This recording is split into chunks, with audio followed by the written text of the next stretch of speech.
Sam the Plumber DeCavalcante, an old-school mafia boss whose philosophy and gentlemanly standards set him apart from the rest.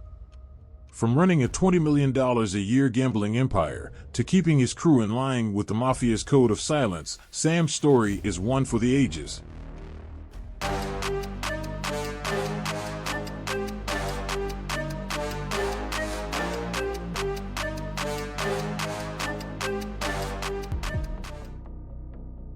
In the 1960s, the mafia in New Jersey was experiencing its golden era.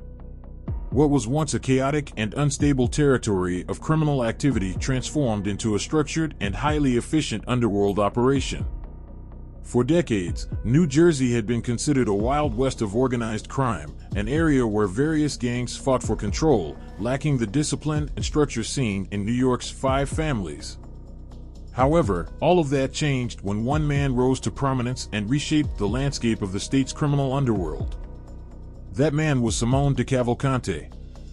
Simone DeCavalcante, known as Sam the Plumber, was the first true godfather of New Jersey, a figure whose influence and leadership brought a sense of order and sophistication to the mafia in the Garden State.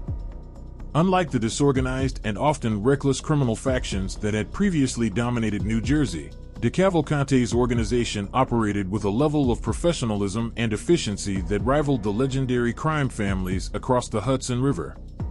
Under his rule, the DeCavalcante family became an empire, involved in everything from loan sharking and extortion to labor racketeering and illegal gambling.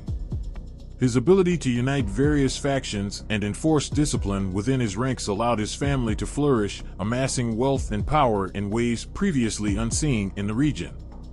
The reputation of the DeCavalcante family grew so much that many believe it served as the inspiration for the iconic television series, The Sopranos. While New York's crime families always attracted the most media attention, DeCavalcante's criminal empire proved that New Jersey was not merely an afterthought in the world of organized crime. It was a force to be reckoned with. His ability to navigate the treacherous waters of mafia politics, eliminate internal threats, and establish lucrative criminal enterprises made him a legend in the underworld. However, DeCavalcante's rise to power came at a time when law enforcement was rapidly evolving. The 1960s saw a dramatic shift in the way the FBI and local police pursued organized crime. Federal authorities, armed with new surveillance technology, wiretapping capabilities, and a more aggressive approach to dismantling criminal enterprises, placed immense pressure on the mafia like never before. Unfortunately for DeCavalcante, he became one of the first major casualties of this new era of law enforcement tactics. Despite his intelligence and strategic mind, he could not outmaneuver the relentless efforts of federal agents. The very surveillance techniques that would later lead to the downfall of countless mobsters were first perfected against men like him. Under constant observation, with his phone lines tapped and his meetings closely monitored, DeCavalcante soon found himself in the crosshairs of an FBI determined to bring him down. In the end, the same criminal empire that he had built with such precision and discipline began to crumble under the weight of law enforcement pressure. Simone DeCavalcante was born in Brooklyn into a family of Italian immigrants, but it wasn't long before his life took him to Trenton, New Jersey, a city that would ultimately become the foundation of his power. From a young age, he carried himself with an air of self-importance, often telling those around him that he was descended from Italian nobility, even going so far as to claim lineage from a count. Whether there was any truth to these boasts remains uncertain, as no historian has been able to verify them. However, what is certain is that DeCavalcante was a man with an instinct for survival and an unwavering drive for success. Growing up on the tough streets of New Jersey, he quickly understood that power was there for the taking if a man had the intelligence, boldness, and ruthlessness to seize it. Unlike the well-established mafia families of New York, which operated under the strict oversight of the Commission, New Jersey was more of a lawless frontier. It lacked the rigid hierarchy and centralized authority that defined the five families across the river. DeCavalcante saw this as an opportunity rather than a weakness. While others were content to operate in the shadows of the New York bosses, he envisioned something greater, a chance to consolidate power and bring organization to New Jersey's criminal underworld. And if there was anyone capable of doing it, it was him. To solidify his standing, DeCavalcante created a network of seemingly legitimate businesses in Trenton, giving him an air of respectability while masking his growing criminal empire. One of these front businesses, a plumbing supply store, became so closely associated with him that it earned him his infamous nickname, Sam the Plumber. But in reality, his real trade was something far more lucrative. He embedded himself in the core rackets that had long fueled the mafia's power, including illegal gambling operations, high-interest loan sharking, and various forms of extortion.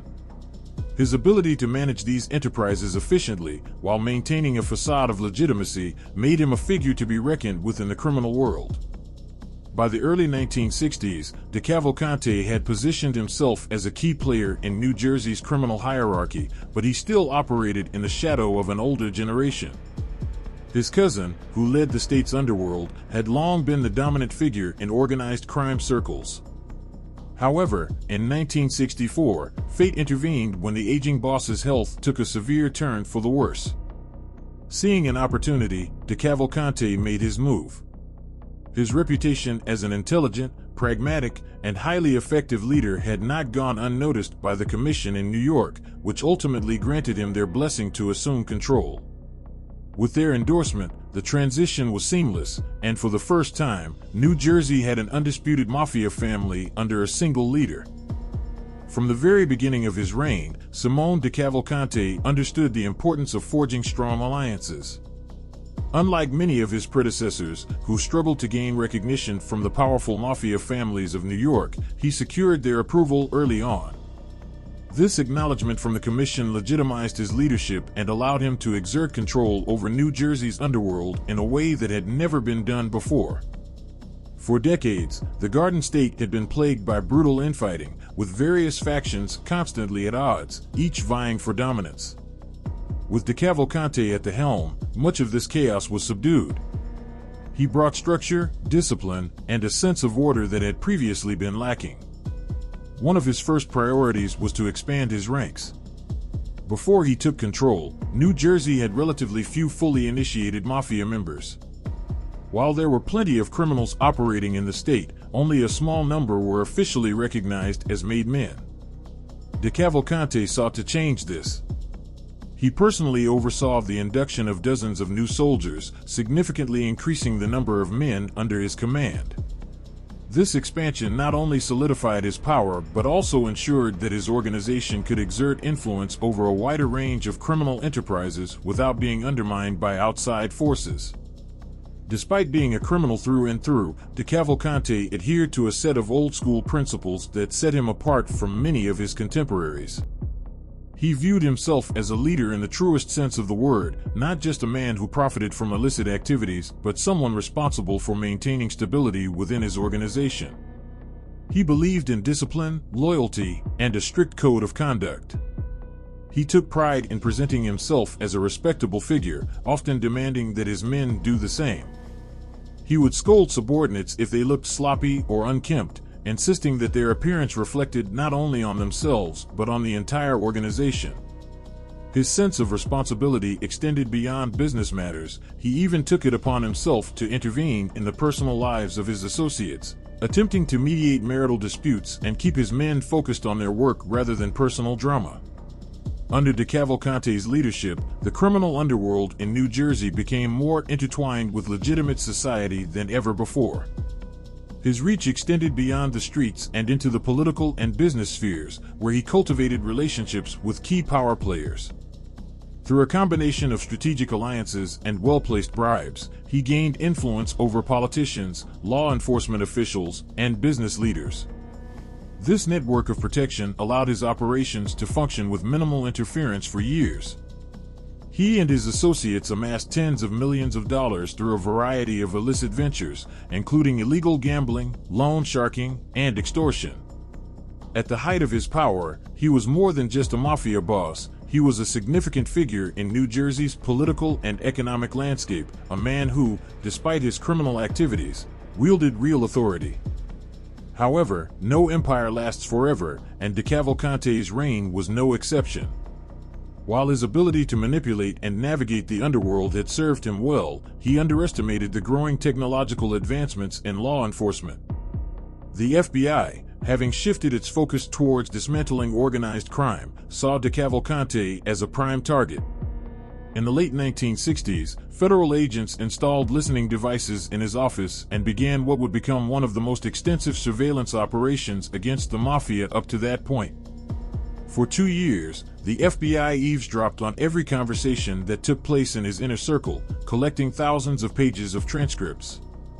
These recordings provided law enforcement with an unprecedented look inside the workings of a high-ranking mafia boss. By 1969, the evidence against DeCavalcante was overwhelming. He was arrested and charged with multiple crimes, all of which stemmed from the damning wiretap recordings. Convicted later that year, he was sentenced to 15 years in prison. While his downfall marked the end of his reign, he did not spend his full sentence behind bars. In 1976, after serving just 7 years, he was released. Though he attempted to maintain a low profile following his incarceration, his era of dominance was over. The world had changed, and so had the mafia. What he had once built with such precision and control had begun to erode as newer, more reckless criminals took the stage. The golden age of DeCavalcante had come to an end. After serving his prison sentence, DeCavalcante seemingly stepped away from the world of organized crime and chose to spend his remaining years in Florida. Officially, he was retired, having left behind the empire he had once meticulously built and controlled. However, rumors swirled that his influence had not entirely vanished. Many believed that despite his physical absence from New Jersey, he still maintained a degree of control over his old criminal network, giving quiet orders from the shadows while allowing others to handle the day-to-day operations. Yet, whether these whispers held any truth remains uncertain, as DeCavalcante was never again arrested or charged with any criminal activity after his release. If he was indeed still involved, he operated with such caution that law enforcement was never able to pin anything on him. In an attempt to lead a more conventional life, he dabbled in legitimate business ventures while residing in Miami, though none of his enterprises ever flourished the way his illicit operations once had. It was a stark contrast to the years when his every move dictated the flow of money, power, and influence in New Jersey's criminal underworld. Regardless of what role, if any, he continued to play behind the scenes, his name remained legendary among those who had once served under him. In 1997, DeCavalcante passed away in Florida, dying of natural causes, an outcome few men in his line of work were fortunate enough to experience. Even after his death, the empire he had created continued to function, though it was never quite the same. Throughout the 1980s and 1990s, the DeCavalcante crime family saw numerous shifts in leadership, with different bosses rising to power only to be quickly removed, some by law enforcement, others by circumstances far more sinister. Arrests, betrayals, and unexplained disappearances plagued the organization.